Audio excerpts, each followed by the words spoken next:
Morning student. आज हम बात करेंगे हड़प्पा कालीन सभ्यता में उद्भव के बारे में।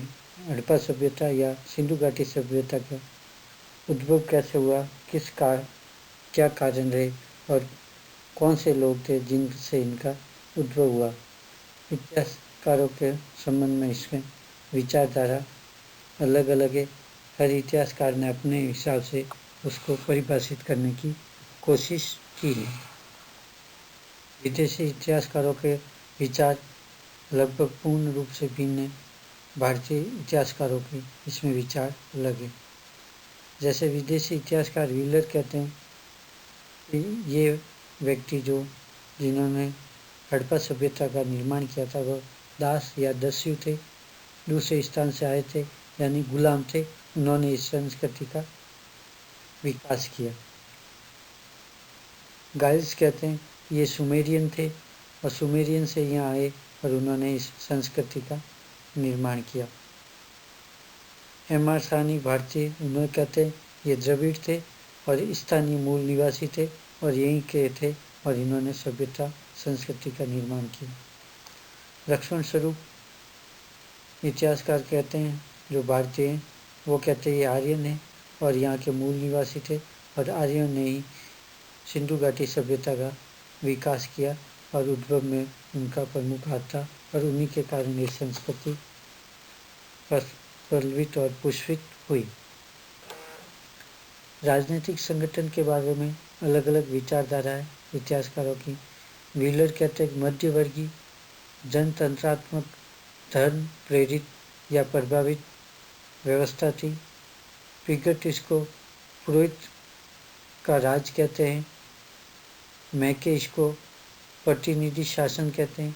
यानी हर इतिहासकार ने अपने हिसाब से उसको बताया, पर वास्तव में देखें तो यहाँ पर एक संयुक्त व्यवस्था देखने को मिलती है। सिंधु घाटी सभ्यता या हड़प्पा सभ्यता की प्रमुख विशेषताएं 50 शब्दों में पूछा जाए तो आपको मैंने जो ई कंटेंट दिया है उसमें देखकर लिखना है या समझना है।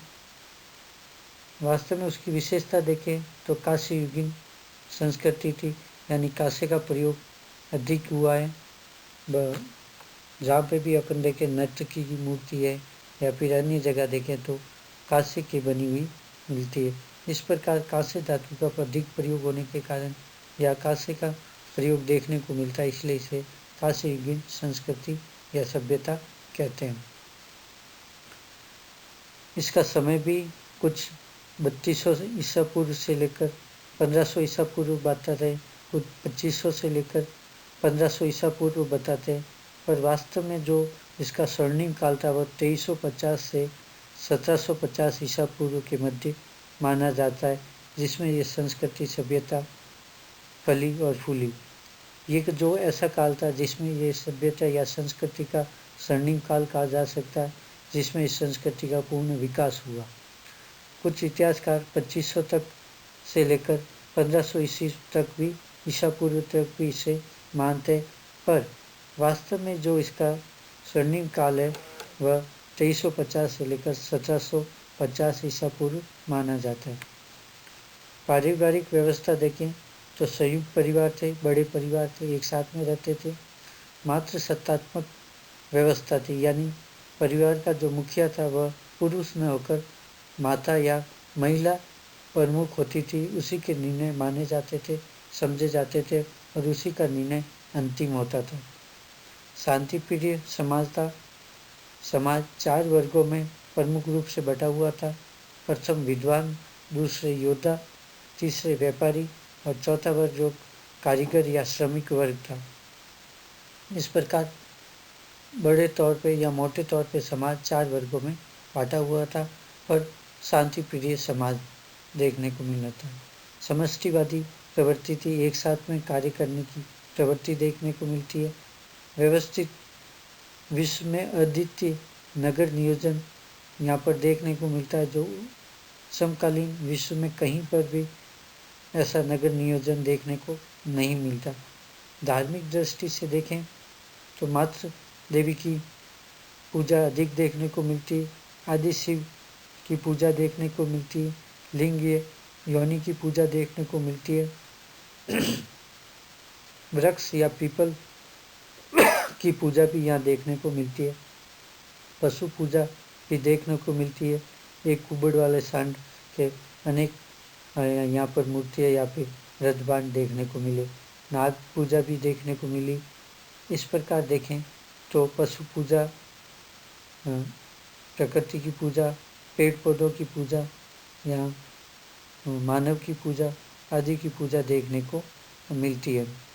इसके अलावा ताबीज़ जैसी संरचना भी देखने को मिलती है। इससे ये अंदाज लगाया जा सकता है कि अंधविश्वास, जादू टोना में भी इस समय के लोग विश्वास करते थे। धार्मिक उत्सव जो मनाए जाते थे वो सामूहिक रूप से मनाए जाते थे, एक साथ में मनाए जाते थे, सामूहिक रूप से एक स्थान पे मनाए जाते थे। जैसे पवित्र स्नान मोहनजोदड़ो में उसके साक्ष्य हमें मिलते हैं। आर्थिक दृष्टि से मूल स्रोत कृषि था। कालीबंगा में इसके जुते हुए खेत के साक्ष्य मिलते हैं। गेहूँ, जौ, धान, तिल, सरसों, मटर ग्रामीण क्षेत्र में उगाए जाते थे। अधिशेष खाद्यान्न का उत्पादन होता था। पशुपालन, गाय, बकरी, भेड़, कुत्ता आदि के पालन के साक्ष्य भी हमें मिले। इसके साथ में बड़े नगरों में व्यापारिक दृष्टि से महत्वपूर्ण थे, जिसमें हमें बड़े बड़े बाजार देखने को मिलते हैं और कारखाने भी, मनके के कारखाने भी देखने को मिलते हैं। इस प्रकार व्यापारिक दृष्टि से ये काल महत्वपूर्ण माना गया है।